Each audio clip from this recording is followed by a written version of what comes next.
अगर तुम सपोर्ट और रेजिस्टेंस पे ट्रेड करते हो लेकिन ट्रेड लेते ही मार्केट तुम्हारे अगेंस्ट चला जाता है तो इसका मतलब ये नहीं है कि सपोर्ट और रेजिस्टेंस काम नहीं करता है। इसका मतलब ये है कि तुम्हें ये नहीं पता है कि सपोर्ट और रेजिस्टेंस पे कब ट्रेड को अवॉइड किया जाता है। मैं इस वीडियो में तुम्हें ये बताऊंगा कि कैसे तुम अपनी सपोर्ट और रेजिस्टेंस की ट्रेडिंग स्ट्रेटेजी की एक्यूरेसी को 20 से 30% तक इंक्रीज कर सकते हो। तो चलो शुरू करते हैं। सबसे पहले बात करते हैं इंडियन मार्केट में कौन से ऐसे सपोर्ट और रेजिस्टेंस लेवल्स होते हैं जो एक्चुअल में काम करते हैं, जिसके बारे में कोई बात नहीं करता है। तो सबसे पहले जो लेवल होता है हमारा होता है स्विंग लेवल। तो देखो, एक मार्केट एक अपट्रेंड में होता है, ऐसे ऊपर की तरफ जा रहा होता है, ठीक है।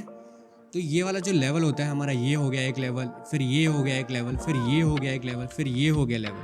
तो इसको हम कहते हैं स्विंग लेवल, कि मार्केट ने इस लेवल को सपोर्ट बनाया और फिर वापस अपना ट्रेंड कंटिन्यू किया। इसको हम कहते हैं स्विंग लेवल, ठीक है। तो इसका जस्ट अपोजिट होता है डाउन ट्रेंड में। देखो, तो मार्केट ऐसे आता है, एक ऐसे करके मूव करता है, ठीक है। तो एक ये हो गया हमारा लेवल, फिर एक ये हो गया हमारा लेवल, फिर एक ये हो गया हमारा लेवल और एक ये लेवल हो गया। जब मार्केट आ रहा है, इस लेवल को टच कर रहा है, फिर से हमें वापस सेलिंग देखने को मिल रही है। फिर मार्केट इस लेवल को टच कर रहा है, फिर हमें सेलिंग देखने को मिल रही है। फिर मार्केट इस लेवल को टच कर रहा है, फिर हमें सेलिंग देखने को मिल रही है।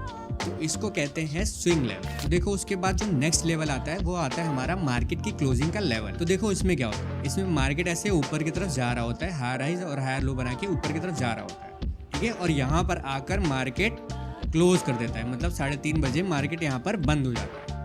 तो ये हमारे एक हैवी सपोर्ट का और रेजिस्टेंस का काम करता है। तो फिलहाल ये रेजिस्टेंस का काम करेगा। मार्केट जब इस लेवल पर ओपन होगा और जब इस लेवल को टकराएगा, या तो इस लेवल को सपोर्ट बनाएगा या तो इस लेवल को रेजिस्टेंस बनाएगा। तो अभी हम बायर्स का केस देख रहे हैं, तो ये मार्केट में एक रेजिस्टेंस की तरह काम करेगा। अगर प्राइस इस जगह पे कहीं ओपन होगा तो इसको एक सपोर्ट बनाकर वापस नीचे की तरफ जा सकता है, ठीक है। नीचे की तरफ ऐसे ऐसे करके जा सकता है। तो देखो, इसका जस्ट अपोजिट होता है डाउन ट्रेंड में। मार्केट ऐसे ऐसे नीचे फॉल करता है और फिर इस लेवल पर आके क्लोजिंग कर देता है। तो ये हमारा एक हैवी सपोर्ट का काम करेगा। अगर प्राइस इस जगह पर ओपन होगा और इस लेवल को टच करेगा तो यहाँ से हमें फिर से बाइंग देखने को मिल सकती है।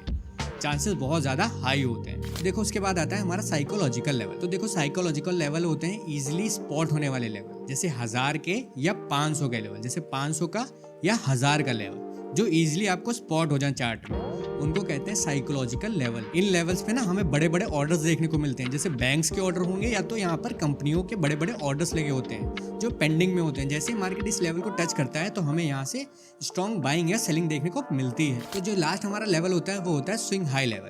देखो क्या होता है, इसमें प्राइस ऐसे ऊपर की तरफ जा रहा होता है और ऐसे एक हाई बनाता है, उसके बाद नीचे फॉल कर देता है। तो ये वाला जो लेवल होता है इसको हम कहते हैं स्विंग हाई का लेवल, ठीक है। अब प्राइस अगर दोबारा इस लेवल को अप्रोच करेगा तो यहाँ से प्रोबेबिलिटी हाई होती है कि वापस हमें यहाँ से सेलिंग का मोमेंटम देखने को मिले और प्राइस नीचे फॉल करे, ठीक है। ये होता है हमारा स्विंग हाई का लेवल। तो इसका जस्ट अपोजिट होता है हमारा डाउन ट्रेंड में। प्राइस ऐसे नीचे की तरफ आता है, एक लो बनाता है और वापस ऊपर की तरफ चला जाता है। और फिर अगर प्राइस दोबारा इस लेवल को आके अप्रोच करेगा तो हमें यहाँ से फिर से बाइंग देखने को मिल सकती है, ठीक है। तो अब ज़्यादा टाइम वेस्ट ना करते हुए मैं आपको बताता हूँ कि आपको कब सपोर्ट पर बाय करना है और कब आपको रेजिस्टेंस पे सेल करना है, जिससे आपकी एक्यूरेसी 20 से 30% तक इंक्रीज हो सकती है। तो पहले हम एक बार इस पे समझ लेते हैं, उसके बाद हम लाइव मार्केट में भी चलेंगे। तो देखो, प्राइस ऐसे नीचे की तरफ फॉल करके आ रहा है और ये रहा एक हमारा हैवी सपोर्ट एरिया, ठीक है। प्राइस जब पहला टच करेगा तभी हम यहाँ से बाय प्लान करेंगे, वरना हम केवल वेट करेंगे प्राइस का कि इस लेवल को ब्रेक करे और हम यहाँ से क्या करें, सेल प्लान करें। क्योंकि जितने ज़्यादा टच होंगे प्राइस के उतने ज़्यादा चांस होते हैं कि मार्केट उस लेवल को ब्रेक करके नीचे की तरफ चला जाएगा। इसका जस्ट अपोजिट होता है सेलर का केस। देखो, यहाँ पर ऐसे होगा एक रेजिस्टेंस, यहाँ पर आएगा, पहला टच करेगा, हम यहाँ पर सेल करेंगे, प्राइस नीचे की तरफ चला जाएगा।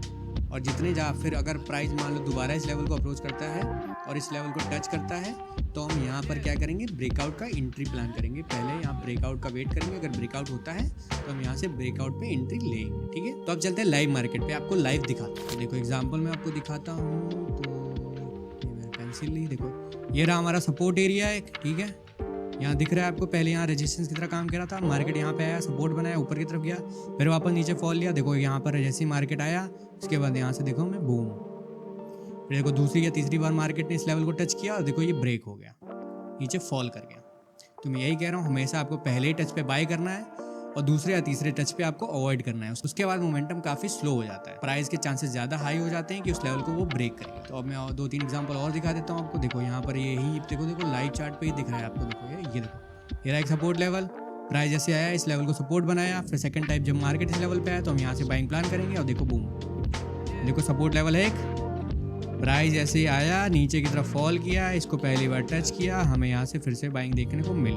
प्राइस जैसे नीचे की तरफ फॉल किया, ये बन गया हमारा सपोर्ट लेवल। प्राइस ने जब पहली बार इसको टच किया, हमें फिर से यहाँ से बाइंग देखने को मिली। आप इसको जाके बैक टेस्ट करके देखो, आपको इसकी एक्यूरेसी का पता चल जाएगा।